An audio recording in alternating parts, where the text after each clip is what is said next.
তেল নুন ঝালে আমার স্বাদের রান্নাঘর, ফোড়ন ডালে সবাই আপন, কেউ নয় পর। আড্ডা চলে চলে স্পেশাল ভোজ, রোজ রোজ তাই খুন্তি হাতা হাতে, বিচ্ছে প্লেটে পাতে, জীবনের স্বাদ বদলাতে। জি বাংলার রান্নাঘর, জি বাংলার রান্নাঘর।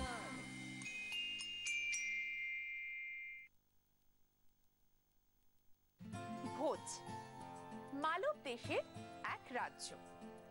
ভোজরাজ সেই রাজ্যের রাজা। ভোজ মানে ভোজন, খাওয়া দাওয়া। ভোজ আজ আজ কেন বলা ভালো, রোজ রোজ ভুঁড়ি ভোজ।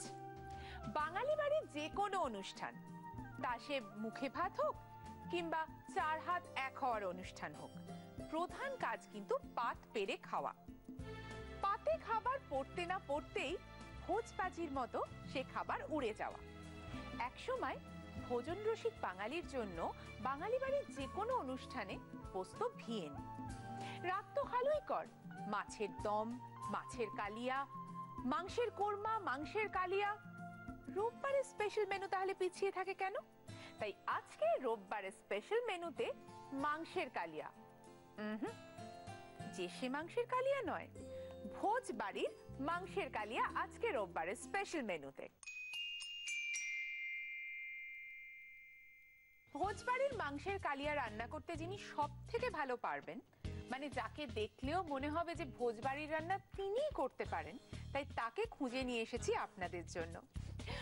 আমার ফেভারিট, আপনাদের সবার favourite food columnist Bipasha Mukherjee. ঠিক বলেছি তো?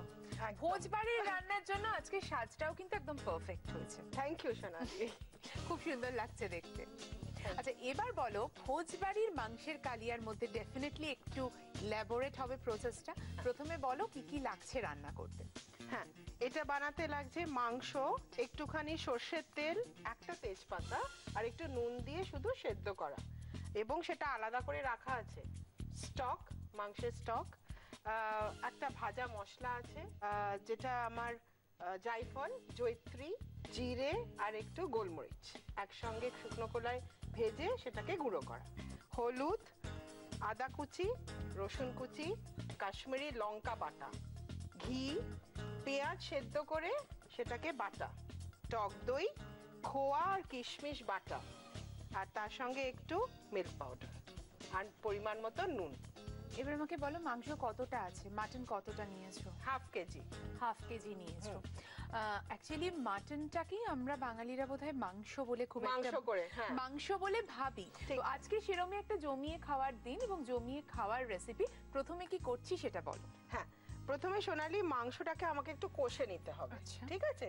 এবং এই রান্নার জন্য সব মানে 3 রকম তেল আমরা ব্যবহার করব। মানে 2 রকম তেল আর ঘি, একটা সাদা তেল, একটা সরষের তেল আর ঘি, তিনটেই মিলিয়ে মিশিয়ে রান্না হবে, ঠিক আছে? আচ্ছা প্রথমে একটু গ্যাসটা তুমি, হ্যাঁ, প্রথমে সরষের তেলে বেশ ভালো করে মাংসগুলো একটু কষে নাও।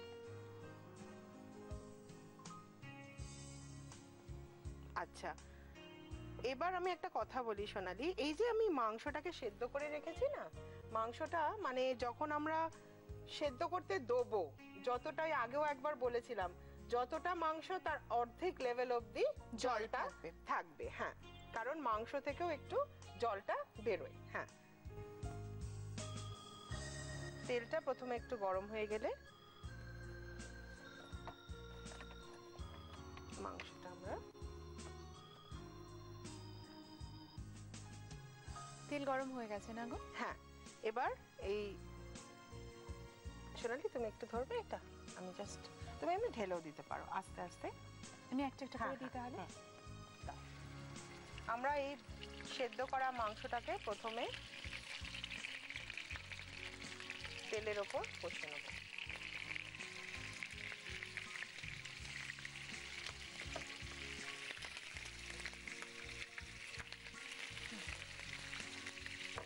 আচ্ছা এবার আমরা এটাকে একটু একটু চাপা দিয়ে দিয়ে ওটাকে ভালো করে ভেজে নেব।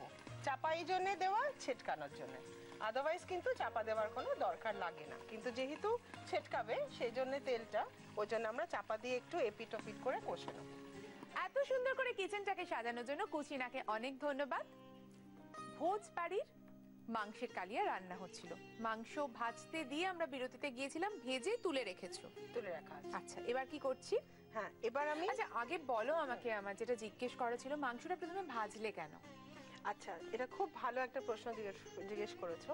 দেখো, মাংসটা না ভোজ বাড়িতে কেন আগে ভাজা হয়, প্রথম কথা হচ্ছে টাইট থাকে মাংস, একদম ছেড়ে যায় না, এটা তো গেল অন্য দিক। আর রান্নার দিকে হচ্ছে যদি মাংসটাকে ফার্স্টে সেদ্ধ করে ভাজা যায়, তার ভেতরে ওই নুন আর যে মশলা দিয়ে ওকে সেদ্ধ করা হলো, সেই পুরো ফ্লেভারগুলো ইনট্যাক্ট বাঁধন হয়ে গেল। আচ্ছা, সুতরাং মাংসটা যখন কেউ খাবে তখন ফার্স্টে ওই ভেতরটা থেকেও ওই অ্যারোমাটা পাবে, সেজন্য মশলাটাকে একটা বাইন্ডিং এর জন্য ভেজে ফেলা। হ্যাঁ, আচ্ছা।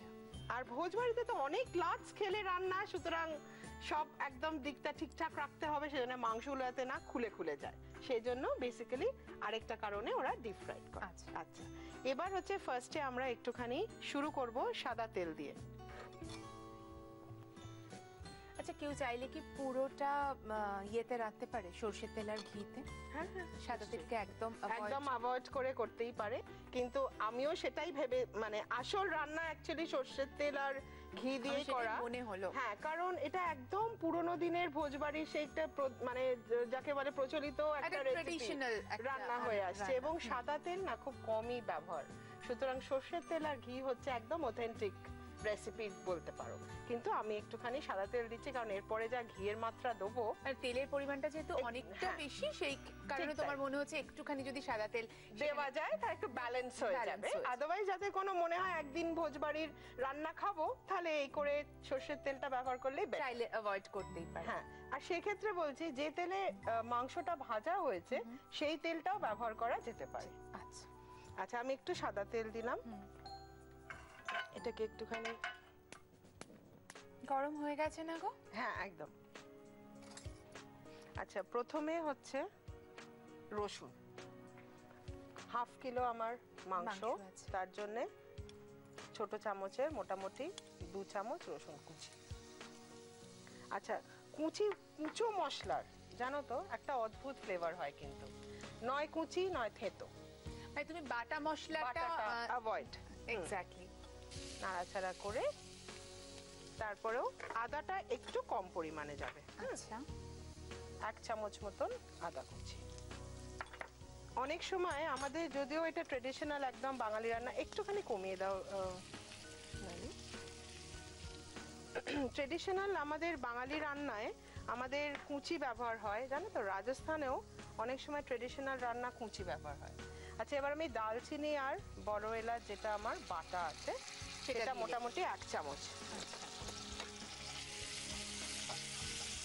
একে একটু জল লাগবে সোনালি, জল এখানে দিলাম। দেখো, দেবো অল্প, দিয়ে দাও। আঁচটা আরো কমিয়ে দিচ্ছি। দাও দাও একটুখানি সামান্য, ব্যাস ব্যাস ব্যাস। এরপরে যেটা ব্যবহার হবে সেটা স্টকই ব্যবহার হবে। এবার পেঁয়াজ বাটা যাবে, যেটা পেঁয়াজটা আমার সেদ্ধ করে বাটা আছে ওটা পুরোটাই দিয়ে দাও। 3টে পেঁয়াজ সেদ্ধ করে বাটা। সেদ্ধ করে বাটলে বোধহয় পেঁয়াজের মানে দুটো জিনিস হয়, একটা হচ্ছে ভেজে দেওয়াটা একটা অন্য মাত্রায় ফ্লেভার আসে, আর এটা হচ্ছে একটু ক্রিমি ফ্লেভার আসবে, সেই জন্য অলওয়েজ সেদ্ধ করে বাটা। আর সেদ্ধ করার জন্য সোনালি একটা কথা আছে, যখন পেঁয়াজটা আমি সেদ্ধ করব তার আগে না ভালো করে তো ধুয়ে টুয়ে পেঁয়াজটাকে সেদ্ধ করব। সেদ্ধ হবে গোটা অবস্থায়, ধরো প্রেসার কুকারে তুমি দিয়ে দিলে মানে ওটাকে সেদ্ধ হবার জন্য। এবার যতটা, মানে ধরো তুমি 3টে পেঁয়াজ নিলে, ধরো 1 কাপ জল নিলে, ঠিক আছে, সেদ্ধ হয়ে গেল, নুন দিয়ে সেদ্ধ হবে। তারপরে জলটাকে ফেলে ওই গোটা গোটা পেঁয়াজ না একদম রানিং কলের জলের তলায় ধরবে। আচ্ছা, দেখবে একটা কালো কষ বেরোয়। এই কালো কষটা যদি না বার করো সোনালি, তোমার গ্রেভি কিন্তু কালচে হয়ে যাবে। মানে যে যে মাট্রিনি যে হ্যাঁ যেটা হবে, এই যে এটা একদম সাদা, এটা কিন্তু যদি ওই কষটা না বার করো, স্পেশালি গরমকালের দিকের পেঁয়াজগুলো, ওটাতে কিন্তু একদম ইমিডিয়েটলি তুমি যে দেবে না, একটা কালো গ্রেভি হয়ে যাবে। তো সেই কষটা বার করা ভীষণ দরকার। আর সেটা গোটা অবস্থায় কলের তলায় তোমাকে জাস্ট জলেতে একটু রেখে দিলে দেখবে যে যে পাত্রে তুমি জলটা পড়ছে দেখে নোটিসই করতে পারবে একদম কালচে একটা কষ, কারণ পেঁয়াজ ভীষণ কষা জিনিস, সেই জন্য। হ্যাঁ, এবার একটুখানি নাড়াচাড়া করে আমরা একটুখানি হলুদ দিয়ে দেবো, তুমি দিতে পারো একটুখানি। হ্যাঁ, তুমি কত হেল্প করো সোনালি। একটুখানি পরিমাণ মতন হলুদ, আর এরপরে আমাকে দেবো হচ্ছে তোমার লঙ্কা বাটা, কাশ্মীরি লঙ্কা বাটা। মানে বেসিক্যালি এটা কিন্তু তোমার জাস্ট কষানো হবে। আর যেহেতু পেঁয়াজটা আমাদের অলরেডি সেদ্ধ করে আমাদের বাটা আছে, আমাদের বেশি কিন্তু তেলের ওপর ভাজতে লাগবে না। এবার আমাকে শুকনো লঙ্কা বাটা, এটাও তুমি লঙ্কা গুঁড়ো না দিয়ে বাটাটা ইউজ করছো? বাটাটা ইউজ করছি, সেটারও একটা প্রসিডিওর আছে। আমি 2 চামচ দিলাম, যারা যদি একটু কম নেয় তো কম দেবে। আচ্ছা, এটা হচ্ছে যে প্রথমে তুমি কাশ্মীরি লঙ্কাগুলো না একটুখানি গরম জলে ভিজিয়ে রাখতে হবে, তারপরে তার মুখের জায়গাটায় কেটে সব বীজগুলো বার করে নিতে হবে, তারপরে কিন্তু মিক্সিতে এটাকে ঘোরানো। দেখো গ্রেভির কালারটাও চেঞ্জ হয়ে গেল।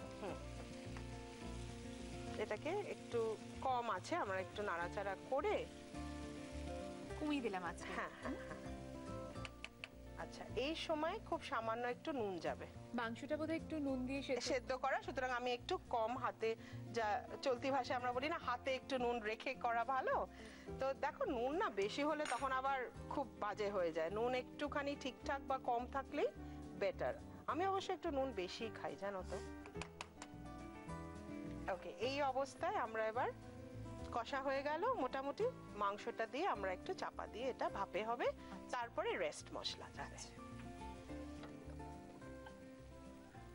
আর আরেকটা দেখো সোনালি, এই যে মাংসটা কষে রাখা আছে, একটা কালারটা দেখেছো, খুব সুন্দর একটা কালার। হ্যাঁ, অনেক সময় আমরা বাড়িতে যখন মাংসের পোলাও করি তখনও কিন্তু আমরা এরকম ভাবে কষে নিলে এটা বেটার হয়।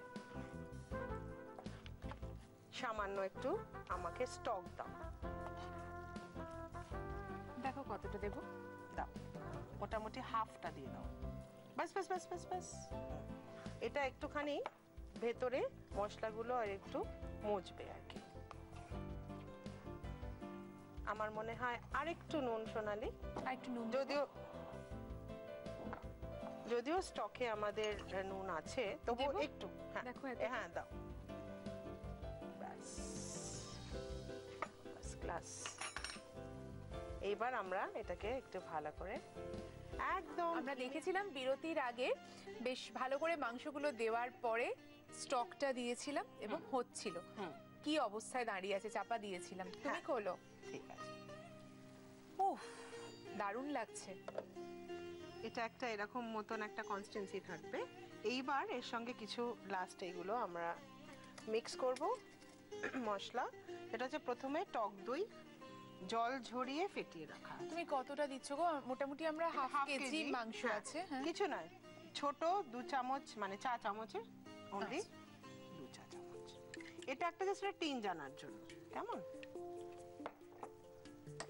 এবার তোমার খোয়া কিশমিশ বাটা।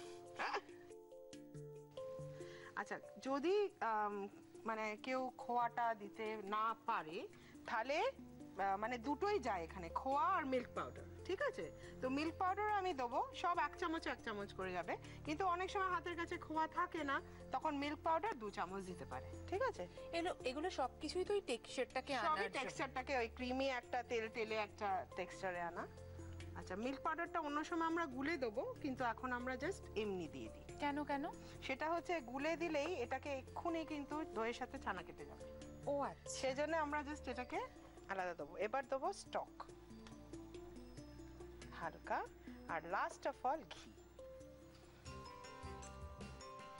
ঢেলে দিই। হ্যাঁ হ্যাঁ নিশ্চয়ই, মোটামুটি ভোজবাড়ির রান্না বলে কথা। হাফ কেজিতে 2 টেবিল চামচ মোটামুটি। এইবার আমাকে একটু নাড়াচাড়া করতে হবে।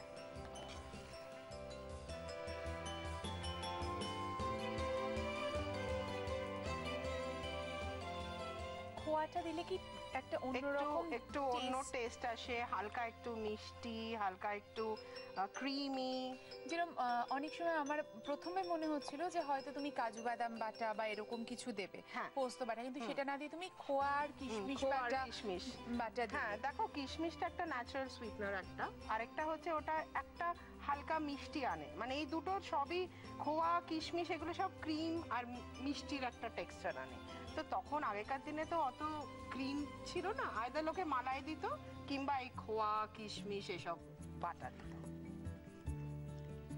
ঘিও দেওয়া হয়ে গেছে, আর কি কিছু দিতে হবে? হ্যাঁ, এবার ওপর থেকে একটু ভাজা মশলাটা যাবে, যেটা আমার কি কি যেন জায়ফল দিয়ে, জায়ফল আছে, জয়িত্রী আছে, জিরে আছে, গোলমরিচ আছে। আচ্ছা। এই সবই সমান পরিমাণে নিয়ে শুকনো কলায় একটুখানি ভেজে ভেজে তারপর গুঁড়ো dust করা। করা। হ্যাঁ, এটা মোটামুটি 2 চিমটি মতন যাবে, 2 পিঞ্চেস যাকে বলে একদম, কারণ বেশি হলে একটা উগ্র গন্ধ হয়ে যাবে, কারণ অলরেডি আমরা দারচিনি আর বড় এলাচ বাটা ব্যবহার করে ফেলেছি। ব্যাস হয়ে গেল, এবার চাপা দিলেই কমপ্লিট। একটু চাপা দিয়ে 1-2 মিনিট রাখবে, তাই ব্যাস তো? ব্যাস, তাহলে ভোজবাড়ির মাংসের কালিয়া ইজ রেডি টু সার্ভ। তবে আপনাদের জন্য ভোজবাড়ির মাংসের কালিয়ার রেসিপি রিক্যাপ একবার। ভোজবাড়ির পাঁঠার কালিয়া বানানোর জন্য প্রথমে ফ্রাইং প্যানে সর্ষের তেল গরম করে তার মধ্যে নুন, গোটা তেজপাতা আর সর্ষের তেল দিয়ে সেদ্ধ করা মাটনটাকে ফ্রাইং প্যানে দিয়ে ভাজতে হবে। তারপর কিছুক্ষণ ঢেকে রাখতে হবে। মাটনগুলো বেশ ভাজা ভাজা হয়ে এলে একটা প্লেটে তুলে রেখে দিতে হবে। আবার একটা ফ্রাইং প্যানে সাদা তেল গরম করে তার মধ্যে রসুন কুচি, আদা কুচি, দারচিনি আর বড় এলাচ বাটা, জল, সেদ্ধ করা পেঁয়াজ বাটা, হলুদ গুঁড়ো, কাশ্মীরি লঙ্কা বাটা, সামান্য নুন দিয়ে একটু কষিয়ে ভেজে রাখা মাটনগুলোকে ফ্রাইং প্যানে দিয়ে তার মধ্যে একটু মাটন স্টক দিয়ে বেশ খানিকক্ষণ নাড়াচাড়া করে আঁচ কমিয়ে ঢাকা দিয়ে রাখতে হবে কিছুক্ষণ। এবার ঢাকনা খুলে টক দই, খোয়া আর কিশমিশ বাটা, মিল্ক পাউডার, ঘি দিয়ে একটু নাড়াচাড়া করে একসঙ্গে শুকনো খোলায় ভেজে গুঁড়ো করা জায়ফল, জয়িত্রী, জিরে আর গোলমরিচ দিয়ে ভালোভাবে মিক্স করে ঢাকা বন্ধ করে কিছুক্ষণ রাখলেই রেডি ভোজবাড়ির পাঁঠার কালিয়া। ভোজবাড়ির মাংসের কালিয়া তো আমার সামনে, টেস্ট করে দেখার পালা যে ভোজবাড়ির মাংসের কালিয়া কেমন হয়, কেমন হতো। তবে বিপাশাদি এতটাই ভালো রান্না করেন এবং এতটাই কনফিডেন্টলি রান্না করেন যে আমি টেস্ট করার পর মাঝে মাঝে আমার কাজগুলো ভুলে যাই। তাই আমার মনে হয় আমার কাজটা আগে সেরে ফেলা উচিত। বিপাশাদি এত ভালো একটা রান্না করার জন্য জি বাংলার রান্নাঘরের তরফ থেকে রোববারের স্পেশাল মেনু তরফ থেকে আছে বিশেষ কিছু উপহার বিপাশাদির জন্য। একবার দেখে নি। কৃষ্ণনগর নদিয়ার শাড়ির পীঠস্থান ঢাকেশ্বরী বস্ত্রালয়ের তরফ থেকে রয়েছে একটি সুন্দর শাড়ি। জাটা গুঁড়ো মশলার প্রস্তুতকারক কৃষ্ণচন্দ্র দত্ত কুকমি প্রাইভেট লিমিটেডের তরফ থেকে তুলে দেওয়া হচ্ছে এই বিশেষ উপহার। আর থাকছে দাগের জম মার্বো কেয়ারের পক্ষ থেকে একটি দারুণ গিফট হ্যাম্পার। শীতের সাথে পাল্লা দিয়ে জেল্লা আসুক আপনার রূপে, তাই হেড টু টো কেয়ারের জন্য অরিশ আয়ুর্বেদিকের পক্ষ থেকে থাকছে আকর্ষণীয় গিফট হ্যাম্পার। আর রয়েছে কেকসের তরফ থেকে একটি টাটকা কুকিজের গিফট হ্যাম্পার। রয়েছে মর্টন ব্র্যান্ড পিওর ঘিয়ের তরফ থেকে একটি লোভনীয় গিফট হ্যাম্পার। টেস্ট করে দেখবো কেমন হয়েছে। দেখো তোমার কিরকম লাগে সোনালি। এই সময়টা না ভীষণ ভাবে মানে যাকে বলে কিউরিওসিটি সহকারে দেখতে থাকি তোমার মুখের এক্সপ্রেশন, যে দেখলে বুঝতে পারবো ঠিকঠাক আমি আজকে নাবাতে পারলাম কিনা। কিন্তু আমার এক্সপ্রেশন দেখে কি বুঝতে পারছো? মানে বলে না ঘ্রাণেন অর্ধভোজনম, মানে আমার কিন্তু গন্ধটাতেই, মানে যখন আমি তুললাম গন্ধটাতেই মুখের মধ্যে একটা বেশ একটা সুন্দর স্মাইল এসছে। আমার মনে হয় খাওয়ার সময় সেই স্মাইলটা একটু বাড়বে। আচ্ছা,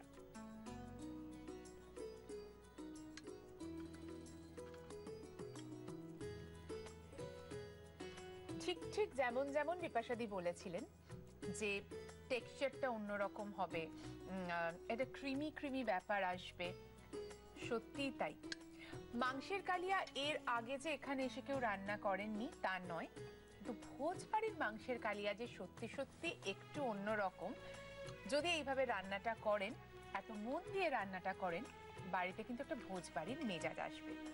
থ্যাংক ইউ সো মাচ বিপাশাদি, ভীষণ ভালো হয়েছে। দেখো এমনিতে তো আমরা একটু হেভি রান্না অনেক সময় বাড়িতে করে থাকি, এবং মাংস নিয়ে, মাটন নিয়ে নানান রকম হেভি কিছু করতেই আমাদের ভালো লাগে, ভোজ বাড়ির মতো রান্না করতেই ভালো লাগে। আর এটা তুমি যেমন বললে, যদি লার্জ স্কেলে হয়, আমি টেস্টটা নিয়েই বুঝতে পারছি বিষয়টা, মানে পুরো ব্যাপারটা ওরকমই হবে এবং খেতেও ভীষণ ভালো হবে। থ্যাংক ইউ সো মাচ, অপূর্ব একটা রান্না হয়েছে, একটা মনে রাখার মতো রান্না। থ্যাংক ইউ সো মাচ সোনালি। আরেকটা বলি, আমি এত গিফট এতবার এখান থেকে পাই আর পাচ্ছি, থ্যাংক ইউ সো মাচ। তোমার উপহারেরও তো শেষ নেই, কারণ রান্না, ভালো ভালো রান্নার থেকে বড় উপহার জি বাংলা রান্নাঘরের জন্য আর কি হতে পারে বলো। সো আমাদের Thank উচিত you. তোমাকে থ্যাংক ইউ দেওয়া। Thank you so much. আজকে বিদায় নিচ্ছি, আবার দেখা হবে আগামী রোববার। রোববারের স্পেশাল মেনু নিয়ে আমি সোনালি তো থাকবই, থাকবেন বিশেষ কোনো অতিথি যিনি রান্না করবেন কোনো বিশেষ ডিশ, কোনো স্পেশাল মেনু, রোববারের স্পেশাল মেনুতে শুধুমাত্র আপনাদের জন্য।